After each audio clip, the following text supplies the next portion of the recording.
तो रिया के पौधे की ये हमारे पास लीफ है और इसी में हम क्या करने वाले हैं, रंध्र देखने वाले हैं। अब हमारी स्लाइड बिल्कुल प्रिपेयर हो गई है। अब हम इसे माइक्रोस्कोप के अंदर देखने वाले हैं कि कैसे हमारे रंध्र दिख रहे हैं। हाँ, तो अब हम जो है माइक्रोस्कोप में हमने स्लाइड सेट कर दी है और अब हम इसमें देखेंगे कि कैसे दिख रहे हैं हमारे स्टोमेटा।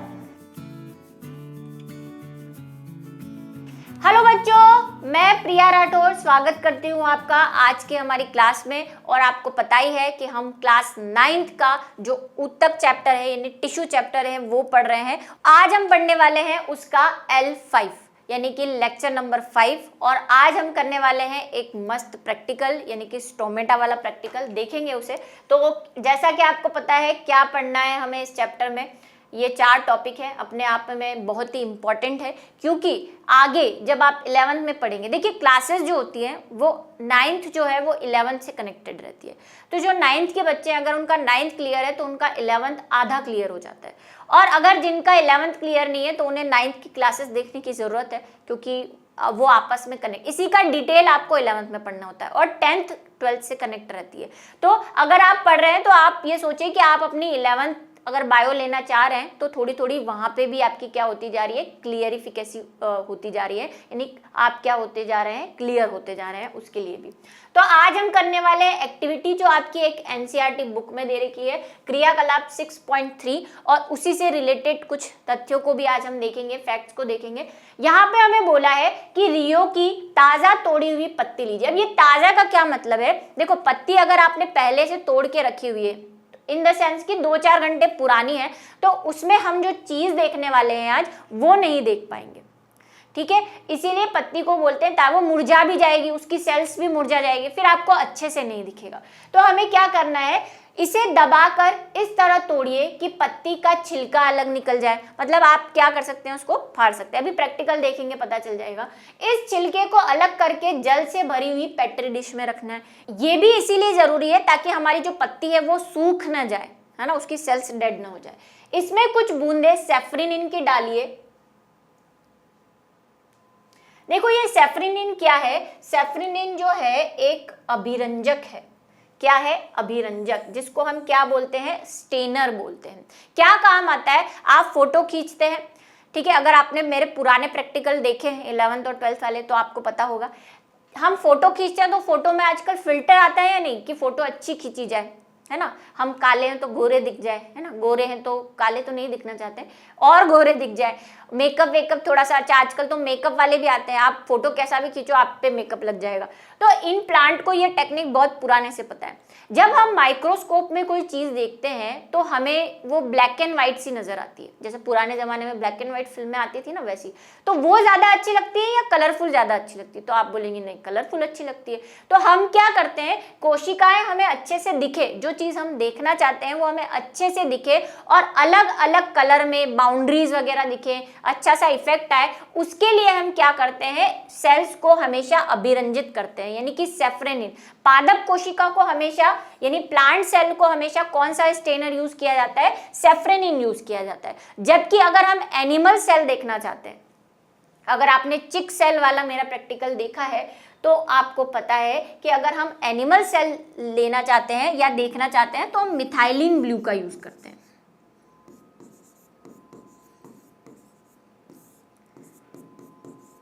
सेफ्रिनिन कलर में रेड होता है, ठीक है। सेफ्रिनिन कैसा होता है, कलर में रेडिश टाइप का होता है। तो इसको यूज करते हैं प्लांट सेल को, और एनिमल सेल देखना चाहते हैं तो ताकि कोशिकाएं हमें अच्छे से अलग अलग दिखे इसलिए यूज करें। वो फिल्टर वाली बात तो क्या है, ऐसे ही आपको याद समझाने के लिए कि अच्छा फोटो है वो आप याद करें। हालांकि अच्छा दिखना ही एक तरह से अच्छी कोशिकाएं दिखेंगी। कुछ समय लगभग 2 मिनट पश्चात छिलके को स्लाइड पर रख दीजिए तथा धीरे से कवर स्लिप से ढके इसका सूक्ष्मदर्शी में अवलोकन कीजिए। तो आप पहले ये प्रैक्टिकल देखिए, करते हैं हम इसे, उसके बाद देखते हैं कि जिसका आपका ध्यान जो ये खींच रहा है, ये 2 फोटो फिल्टर वाले, ये क्या है, इनको हम देखते हैं। पहले आप प्रैक्टिकल देखिए। हेलो बच्चों, तो जैसे कि आप देख रहे होंगे कि आ गए हम नया प्रैक्टिकल करने, और क्या देखने वाले हैं हम, तो आज हम लीफ में प्रेजेंट जो रंध्र होते हैं, जो स्टोमेटा होते हैं, वो देखने वाले हैं। और आप सोचेंगे स्टोमेटा के बारे में आज तक तो पढ़ा ही था, लेकिन आज हम उसे क्लियरली देखेंगे। और कहाँ देखेंगे, तो देखो लीफ में बहुत, हर किसी लीफ में देख सकते हैं हम, लेकिन हम ऐसा प्रोडक्ट या ऐसी चीज़ जो हम सेलेक्ट करते हैं, स्पेसिमेन सेलेक्ट करते हैं, प्रोडक्ट तो नहीं कह सकते, कि जहाँ पे हमें स्टोमेटा अच्छे बड़े दिखाई दें। तो बड़े स्टोमेटा देखने के लिए हम यहाँ पे रिया या रियो, जिसको इंग्लिश में कहते हैं, क्योंकि स्पेलिंग थोड़ी सी उसकी ऐसी है, लेकिन हिंदी में आपके बुक में रिया का पौधा लिखा होगा। तो रिया के पौधे की ये हमारे पास लीफ है, और इसी में हम क्या करने वाले हैं, रंध्र देखने वाले हैं। क्या करना पड़ेगा इसके लिए,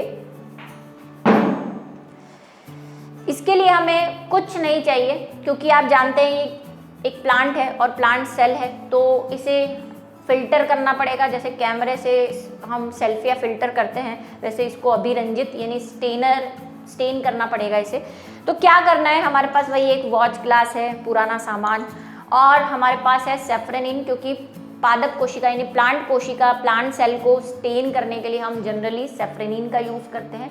बस इन्हीं 2-3 चीज़ों से, और हमारे पुराने कुछ हथियार हैं, उन्हीं का यूज़ करते हुए आज हम स्टोमेटा यानी रंध्र देखने वाले हैं। क्या करना है, सबसे पहले हम इस लीफ को जनरली हाथों से ऐसे टीयर कर देंगे, फाड़ देंगे, और इसमें से कुछ कोशिकाएं निकाल लेंगे, और उन कोशिकाओं को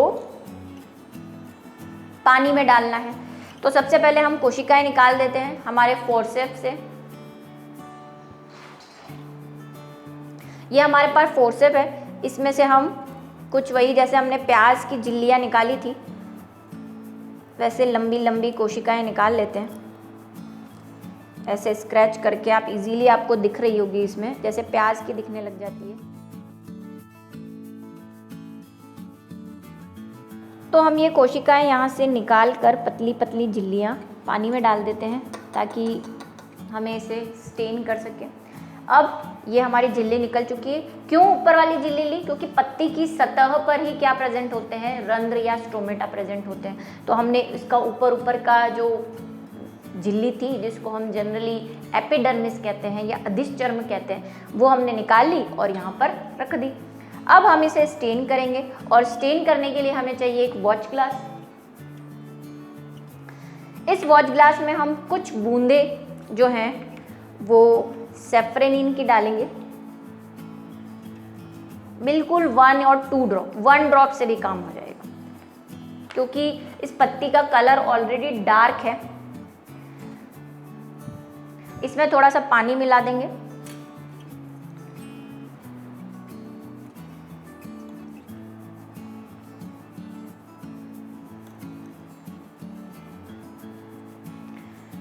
और ये जो झिल्ली हमने यहाँ पे, यानी कि जो अधिश्चर्म हमने निकाल के रखी है, इसको यहाँ से सेलेक्ट करके लेकर हम इसे सेफ्रेनिन में डाल देंगे।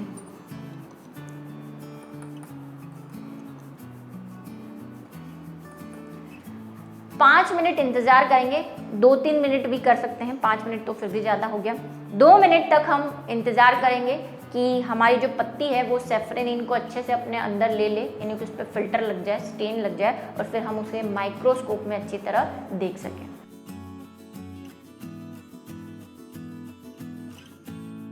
अब 2 से 5 मिनट हो गए हैं और पत्ती ने सेफ्रेनिन का रेड कलर ले लिया होगा। अब हमें क्या करना है, वही माइक्रोस्कोप में देखना है हमें। माइक्रोस्कोप को हम ले आए हैं फ्रेम में, ठीक है।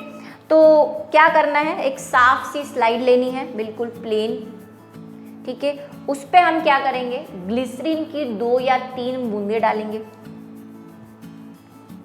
2-3। अब हम क्या करेंगे,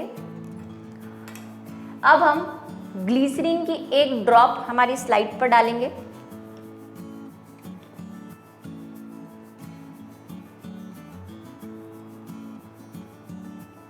और धीरे से निडल की हेल्प से, निडल जो हम पहले भी यूज़ कर चुके हैं, उसकी हेल्प से हमारी जो रियो के पत्ती की अधिश्चर्म है, उसे यहाँ से जहाँ पे हमने सेफ्रेनिन में उसे अभिरंजित करके रखा हुआ है, वहाँ से लेकर, आप ब्रश की हेल्प से भी ले सकते हैं, स्लाइड पर रख देंगे ग्लिसरीन की ड्रॉप पर, और कवर स्लिप से इसे ढक देंगे।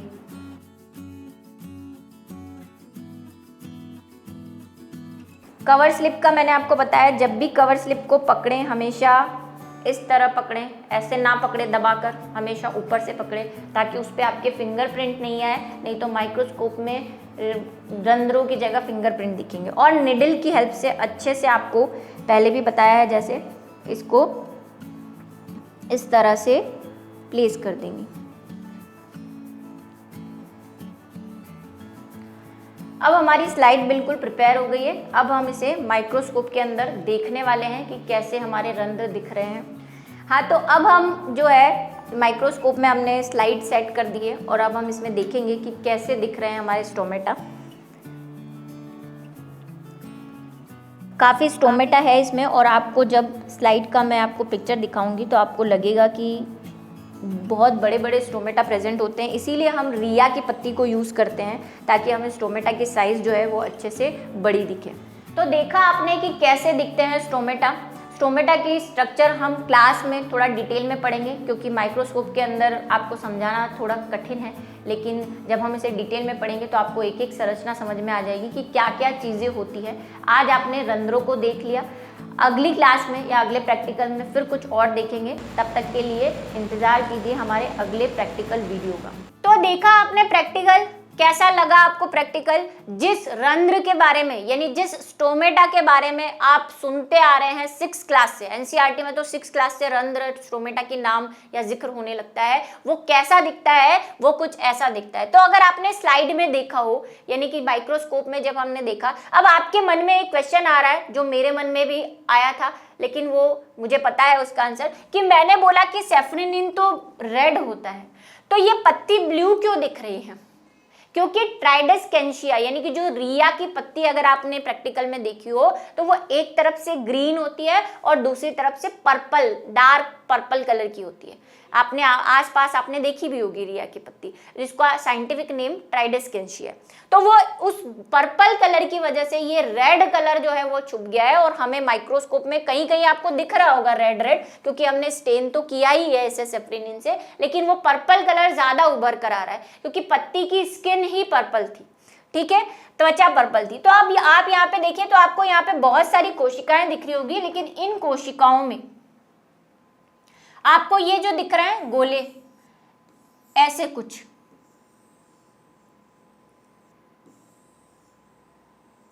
ऐसे गोले दिख रहे हैं। यहाँ पे दिख रहा है, यहाँ पे दिख रहा है, इस साइड भी दिख रहा है, यहाँ पे भी दिख रहा है, इधर भी दिख रहा है, इधर भी दिख रहा है, इधर भी दिख रहा है। ये क्या है? ये जो गोले हैं यही हमारे क्या हैं? रंध्र हैं, यानी कि जिसे हम क्या कहते हैं? स्टोमेटा। इन्हीं स्टोमेटा को देखने के लिए हमने वो रिया की लीफ यूज की है। हालांकि मैंने प्रैक्टिकल में बताया आपको कि रिया की लीफ ही क्यों हम यूज करें, क्योंकि अच्छे से दिख जाएगा। दूसरी पत्तियों में जो रंध्र की साइज होती है एक तो वो छोटी होती है, प्लस रिया की पत्ती में देखो एक स्लाइड में जहाँ 4-4 रंध्र दिख रहे हैं, एक यहाँ पे भी छुप रहा है, एक यहाँ पे भी है ना, एक इधर साइड चला गया। तो संख्या ज्यादा होने की वजह से आपको माइक्रोस्कोप में है वो अच्छी तरह से रंध्र दिख पाएंगे, वरना आगे अगर हम कोई और पत्ती लेते तो इतने बड़े भी नहीं दिखते, प्लस 1 या 2 आपको दिखाई देते, वो भी आपको बहुत ही मेरी तरह 4 बैटरी लगा के देखते तो शायद दिख जाते। ठीक है, तो रंध्र है। अब ये रंध्र क्या है, यही हमें पढ़ना है।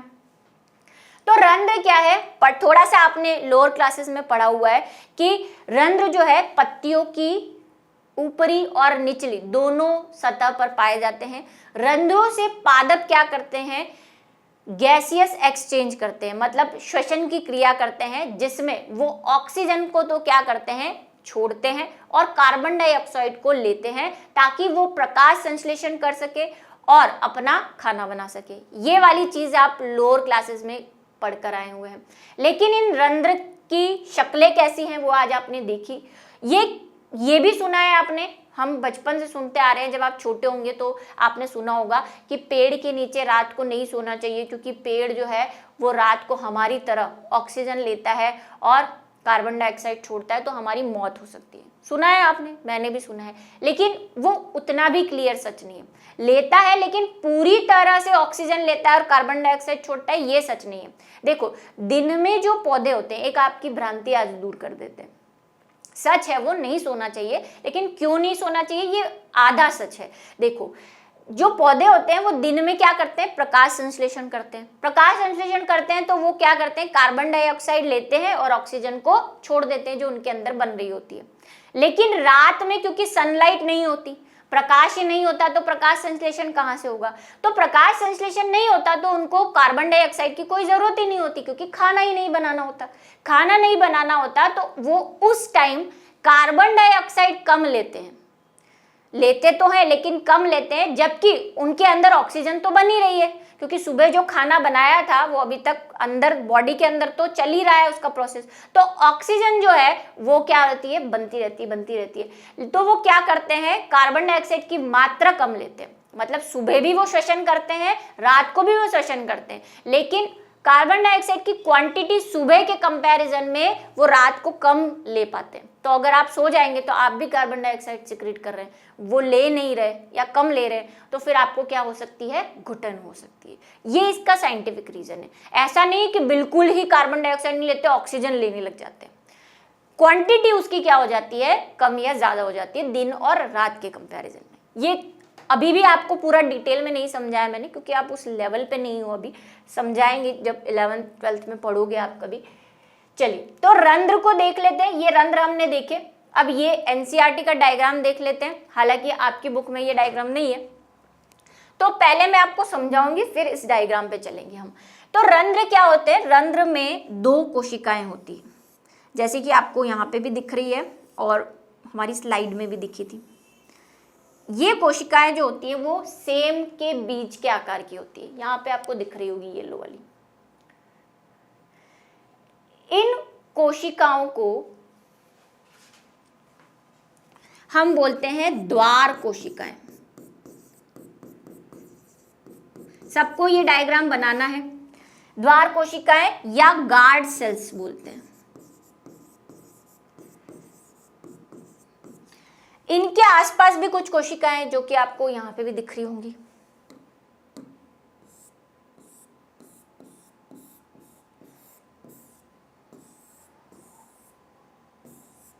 ये सामान्य कोशिकाएं पत्ती की, जैसे कि आपको वहां पे भी दिख रही है, जो हमारी स्लाइड है उसमें देखिए जरा। ये देखिए, ये हमारे रंध्र है, उसमें आपको ये ऐसी कोशिकाएं दिख रही है और पास में दूसरी कोशिकाएं भी दिख रही है। वही दूसरी कोशिका मैंने वहां पर बनाई है। इन कोशिकाओं को हम बोलते हैं द्वार कोशिकाएं। यही हमारी मेन रंध्र की कोशिकाएं होती है। अगर हम पत्ती पे इसको देखना चाहें, मतलब पत्ती पे ये कहाँ होते हैं रंध्र, तो आपको पत्ती का आज डायग्राम बताते हैं। ये देखो, अगर हम पत्ती, जैसे ये पत्ती है, पतली सी होती है, इस तरह से तने से लगी होती है, तो पत्ती की ऊपर जो त्वचा होती है उसको हम बोलते हैं अधिश्चर्म। ये हम पहले भी पढ़ चुके हैं।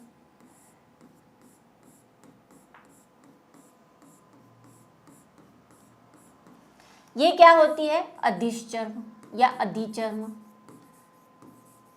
एपिडर्मिस जिसको हम कहते हैं।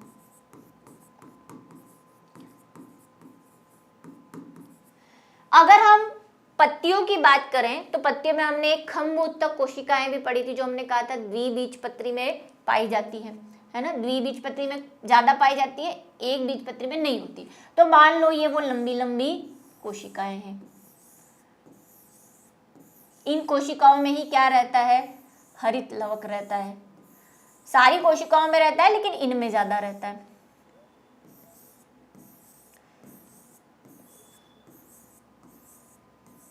फिर हमने कहा था यहाँ पे हमारा क्या होता है, सहवन उत्तक होता है, जिसमें जाइलम फ्लोएम जो हम आगे पढ़ने वाले हैं वो होते हैं। ठीक है। और स्पॉन्जी उत्तक होता है, स्पंज कोशिकाएं होती है। मृदु उत्तक का ही जो दूसरा टाइप है, जिसमें क्या होता है, ऐसी स्पंज कोशिकाएं होती है।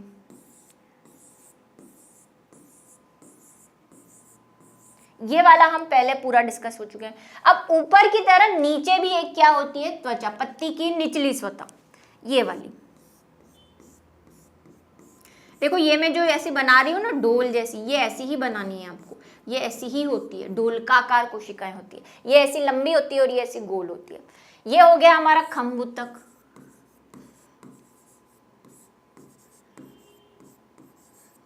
और ये हो गया हमारा स्पंज उत्तक। और ये हो गया हमारा सवन उत्तक, जिसके बारे में अभी हमने कुछ पढ़ा नहीं है ज़्यादा, इसीलिए उसको खाली बनाया है। वैसे उसमें भी क्या होंगे, जाइलम फ्लोएम होते हैं ऐसे।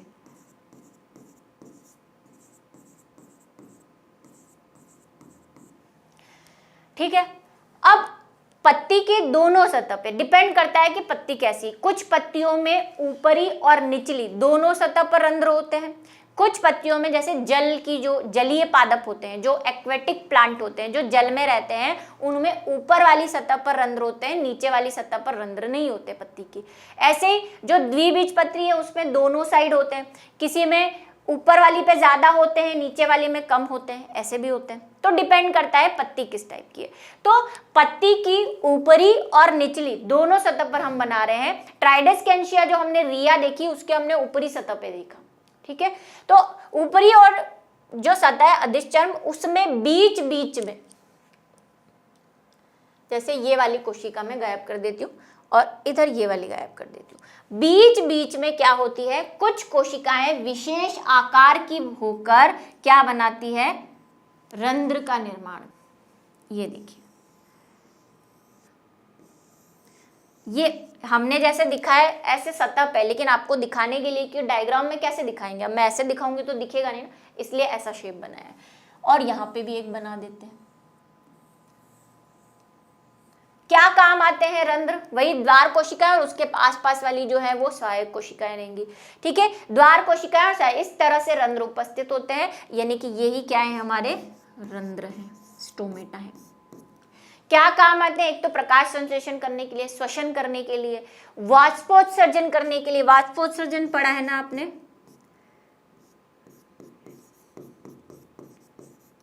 जिसको हम क्या बोलते हैं, ट्रांसपीरेशन। पानी का अतिरिक्त जल को पादप शरीर से बाहर निकालना, जल वाष्प के रूप में बाहर निकाल देता है। यानी कि इसमें क्या होती है, देखो जड़ें निरंतर पानी को अवशोषित करती रहती है, लेकिन इतना पानी प्लांट के काम में नहीं आता। तो वो क्या करते हैं, जब सनलाइट उन पे गिरती है, तो पता है पानी पे जब सनलाइट गिरेगी तो वो क्या बन जाएगा, वाष्प में परिवर्तित हो जाता है। तो ये रंध्र जो होते हैं, पत्ती पे जब सनलाइट गिरती है तो इसमें जो अतिरिक्त पानी होता है, जो इसको काम नहीं दे रहा है, वो रंध्रों की सहायता से वाष्प बन के बाहर निकल जाता है। ठीक है, उसको बोलते हैं वाष्पोत्सर्जन या ट्रांसपीरेशन। ये पादप के लिए बहुत लाभदायक भी है। ठीक है, इसके बारे में कभी डिटेल में टॉपिक आएगा तब पढ़ेंगे। अभी हम रंध्र और क्या करते हैं, रंध्र ऑक्सीजन और CO2 का यानी कि क्या करते हैं, एक्सचेंज करते हैं, गैसियस एक्सचेंज करते हैं। अब रंध्र के ऊपर आ जाते हैं। रंध्र की जो कोशिकाएं हैं, हमने पढ़ा कि दो तरह की कोशिकाएं हैं, एक तो बाहर वाली नॉर्मल और एक अंदर वाली। अब मैं थोड़ा सा बड़ा बना रही हूँ इसको। ये हमारी मेन द्वार कोशिकाएं, इन्हीं के कारण रंध्र जो है वो खुलते और बंद होते हैं। मतलब जब पत्ती को लगता है कि अभी बहुत गर्मी पड़ रही है और मेरा पानी बहुत ज़्यादा लॉस हो गया है, अगर इससे ज़्यादा पानी वाष्पीकृत हुआ तो मेरे अंदर पानी की कमी हो जाएगी। तो पत्तियां क्या करती हैं, कई बार अपने रंध्रों को बंद भी कर लेती हैं, या उसे लग रहा है रात होती है, जैसे रात के समय भी पादपों में रंध्र क्या हो जाते हैं, बंद हो जाते हैं। क्योंकि मैंने कहा उन्हें न तो प्रकाश संश्लेषण करना होता है, प्रकाश संश्लेषण करना नहीं होता, क्योंकि सन ही नहीं है तो प्रकाश संश्लेषण कैसे करेंगे, है ना। तो उस टाइम भी रंध्र क्या हो जाते हैं, बंद हो जाते हैं।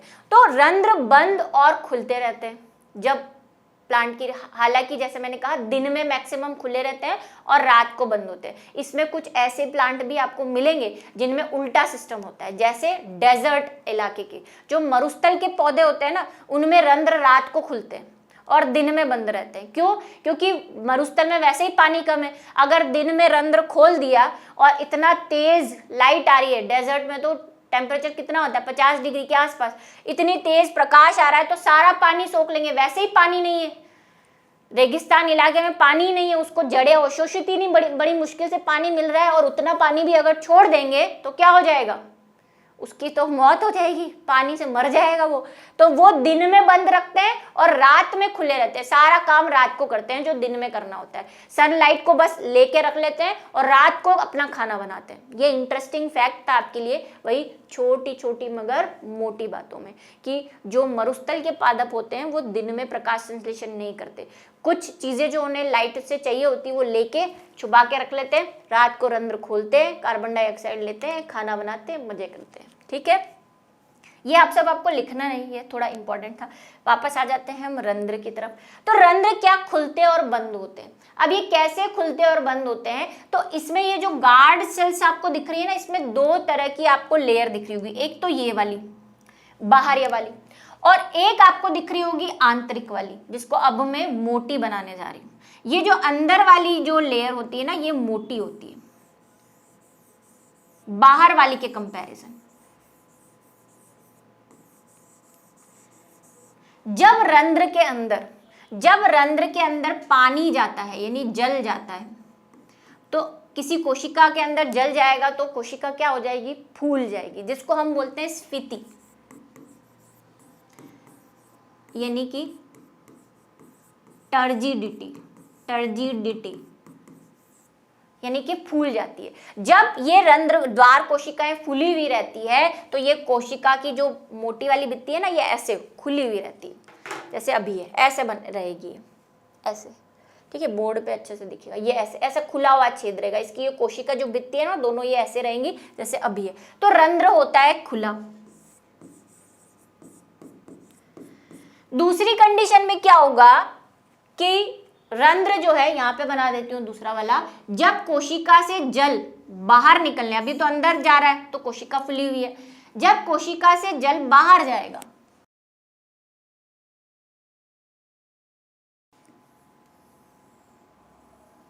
जब कोशिका से जल बाहर निकल जाएगा, मान लो यहाँ पे कोशिका है, जैसे रात का समय हो गया, अब रंध्र बंद करने का टाइम हो गया, तो जल जो है वो बाहर निकल जाता है।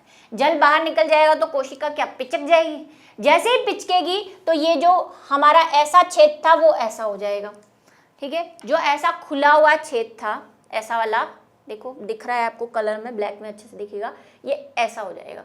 इतना भी बंद नहीं होता, थोड़ा सा तो रहता है खुला, तो ये ऐसी हो जाएगी। तो अब क्या हो गया, छेद बंद हो गया, तो स्ट्रोमेटा या रंध्र क्या हो जाते हैं, बंद हो जाते हैं। तो ये देखो पास आ गए, ये वही मोटी भित्ति है, अभी भी भित्ति इसकी मोटी ही है।